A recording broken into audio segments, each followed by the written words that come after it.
जय जिनेंद्र बंधुओं, कुंडलपुर महोत्सव का आज दीक्षा कल्याण का पावन दिवस बड़े बाबा के दरबार में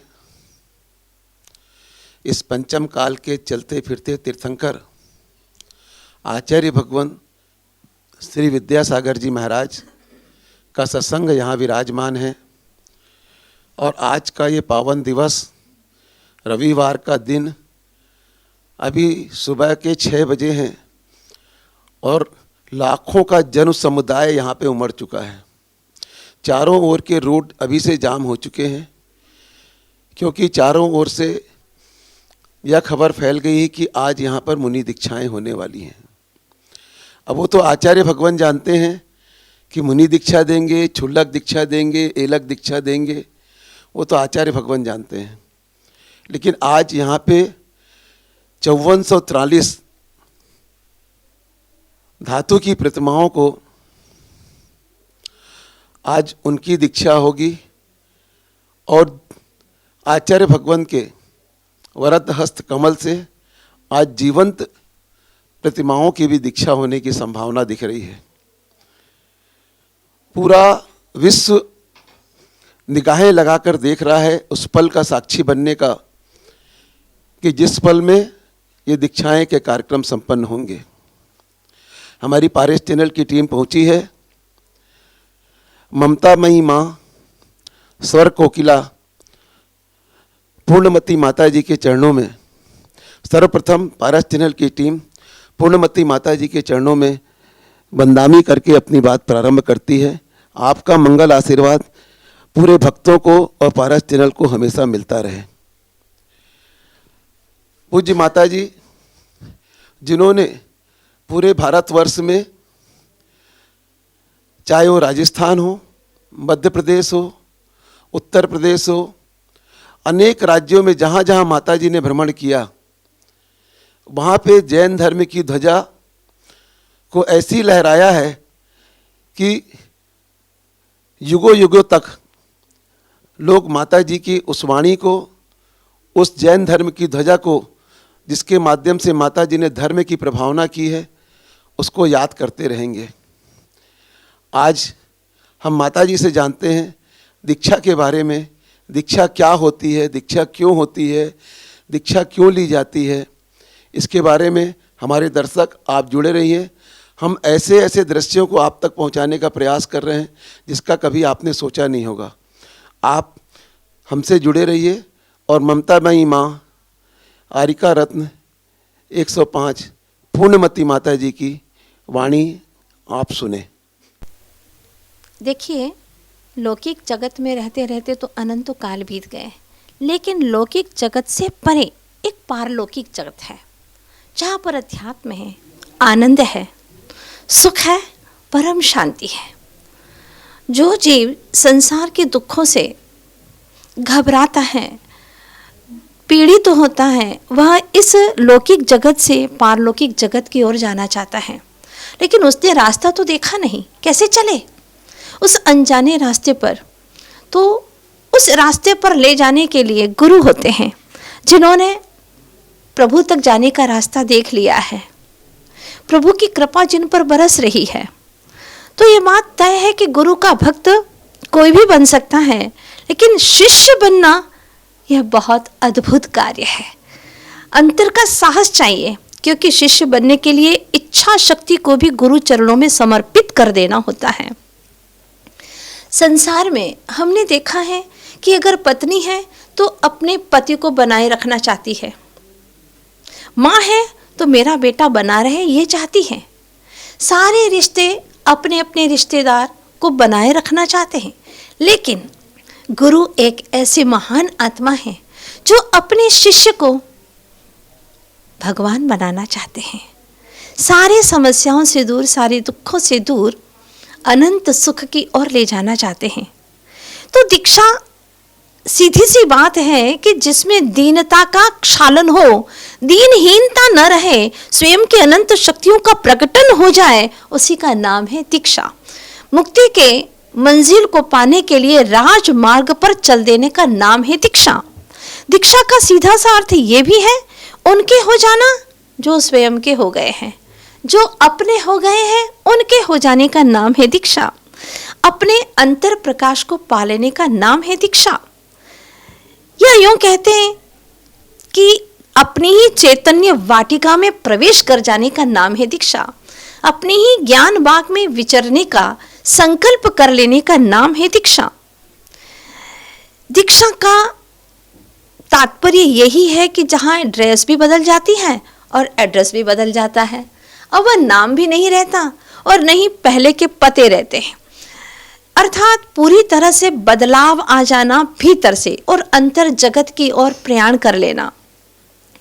इच्छाएं बदल जाती है, पापों के त्याग का संकल्प हो जाता है। लेकिन अज्ञानी और कमजोर जीव कहते हैं दीक्षा ले रहे हो भाई, बहुत कठिन काम है, कहाँ रहोगे, क्या खाओगे और कैसे जियोगे, ये सब कमजोर लोग सोचते हैं। हमारे आचार्य भगवान गुरुवर श्री विद्यासागर जी महाराज कहते हैं कि जिसने जिन शासन को समझ लिया है निश्चित रूप से वो कभी ऐसा नहीं सोच सकता, क्योंकि दीक्षा लेने वाला जो दीक्षार्थी होता है वह कभी भी भूखा नहीं रहता, अपने ज्ञानामृत का भोजन करता ही रहता है। वो कभी प्यासा नहीं रहता, तत्व ज्ञान का अमृत पीता ही रहता है और उसको रहने के लिए कोई बाह्य जगत की जरूरत नहीं होती। वो तो अपने आत्मा के ही असंख्य प्रदेशों में निवास करता है। इसीलिए वो कभी नहीं सोचता कि मेरा भविष्य क्या होगा, क्योंकि उसे अंतर का मार्ग मिल गया है, उसे निज घर मिल गया है। अज्ञानी कहते हैं भाई घर छोड़ रहा है, देखो देखो बेचारे का घर छूट रहा है, रिश्ते नाते छूट रहे हैं। पर ज्ञानी विचार करता है कि बाह्य घर को छोड़ना ये इसका नाम दीक्षा नहीं है। निज ग्रह में आने की शुरुआत कर देना, चल देना निज ग्रह में जाने के लिए, प्रवेश पाने के लिए, इसका नाम है दीक्षा। इसीलिए ज्ञानी जीव कभी घबराते नहीं हैं, अपूर्व आनंदोत्सव मनाते हैं। आज देखिए ना, आचार्य भगवान गुरुवर श्री विद्यासागर जी महाराज का ज्यों ही कल शाम आशीर्वाद मिला, दीक्षार्थियों के मन में उत्साह और उमंग की अपूर्व लहर दौड़ गई, क्योंकि उनके भीतर में ये उत्साह, अदम्य आनंद, उत्साह और उमंग की तरंगें उछलने लगी कि अब मुझे अपने अनंत अनंत सिद्ध भगवंत जो मेरे सच्चे रिश्ते हैं, रिश्तेदार हैं, उनके पास में जाना है। ये संसार की झूठी स्वार्थ की बस्ती को छोड़ करके मुझे सिद्धों की बस्ती की ओर जाना है। अपनी हस्ती को जिसने पहचान लिया है, बस ऐसे दीक्षार्थी अब निज घर जाने की तैयारी कर रहे हैं। और आचार्य भगवान का पूरा पूरा आशीर्वाद है कि बिल्कुल अब तन का अनावरण नहीं, अपितु सारे भीतर की मन की इच्छाओं का भी अब पूरी तरह से परित्याग कर देना और चेतन के विकारों का भी जो आवरण था अभी तक विकारों का, उसको भी अनावृत कर देना और भीतर के विकारों को जीत लेने का नाम है दीक्षा। क्योंकि आचार्य भगवान कहते हैं, रे चेतन अनंत बार तो विकारी बना, इसीलिए भिखारी बना। अब दर दर का भिखारी मत बन। 5 इंद्रियों और मन का जो दास बना था, भटक रहा था, अब इस सब कुछ छोड़ करके आ, तेरे पास में वो सब कुछ है जो तुझे चाहिए। तेरे भीतर में, तेरे निज ग्रह में स्वद्रव्य, स्वक्षेत्र, स्वकाल, स्वभाव का एक मजबूत चैतन्य महल है और ज्ञान की वाटिका है चेतन। उसी में प्रवेश कर और उसी में ही प्रवेश करके अनंत काल तक के लिए निवास कर ले। जैसे कि आज इस कुंडलपुर क्षेत्र पर पंच कल्याणक महामहोत्सव में तप कल्याणक होने जा रहा है। कितना अपूर्व दिवस है यहाँ, और एक तो नहीं 24 तीर्थंकर भगवंतों के तप कल्याणक मनाया जा रहा है यहाँ पर। 24 सौधर्म इंद्र, 24 कुबेर, 24 यहाँ पर माता पिता। एक दृश्य यहाँ का नजारा ही देखने लायक है। जो इस दृश्य को देखता है, कई मिथ्यात्वियों को सम्यक्त्व की प्राप्ति हो जाती है। सम्यक्त्व वर्धिनी इन क्रियाओं को देख करके रोम रोम पुलकित हो जाता है। तो यहाँ पर वैसे 24 तीर्थंकर का एक साथ में कभी कल्याणक नहीं होता। ये नियम है, 5 भरत 5 ऐरावत, और यहाँ पर 5 भरत के जो 24 तीर्थंकर हुए वो क्रमशः ही हुए हैं। लेकिन हाँ, जब अजितनाथ भगवान का इस धरती पर आगमन हुआ था तब उनके साथ में 170 तीर्थंकर हुए थे, 5 भरत के, 5 ऐरावत के और 5 विदेह संबंधी प्रत्येक विदेह की 32 नगरियों में तीर्थंकर भगवंत विराजमान हुए थे। तो कुल मिलाकर के 5 विदेह संबंधी 160, 5 भरत और 5 ऐरावत, ऐसे 170 तीर्थंकर एक साथ में यहाँ पर इस धरती पर विराजमान थे। क्या अपूर्व क्षण होगा, इसकी छोटी सी झलक हम आज यहाँ कुंडलपुर में देख सकते हैं।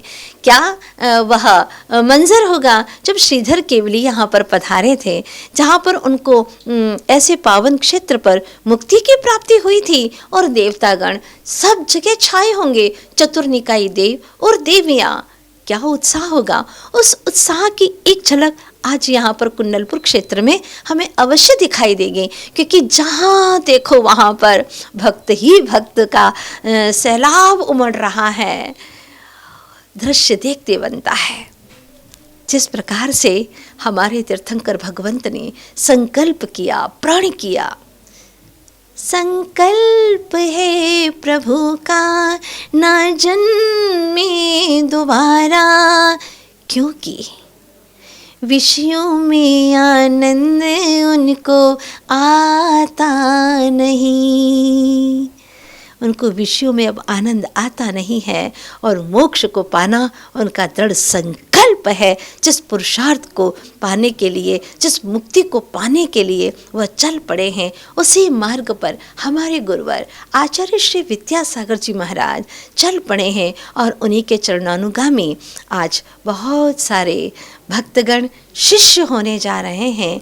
अब ये आचार्य भगवान जानते हैं कि उन्हें पूरी तरह से अनावृत करना है या क्षुल्लक बनाना है, वो तो गुरु ही जानते हैं। मंच पर देखते हैं क्या होने वाला है, आखिर उनके आचार्य भगवान के अंतर की क्या मनोभावना है और उस वक्त वो क्या करते हैं। मैं तो यही भावना करती हूँ कि संसार के सभी जीव अपने विकारों से जो आवृत हैं वो अनावृत हो जाए और उन्हें भी सतपथ हमेशा के लिए मिले।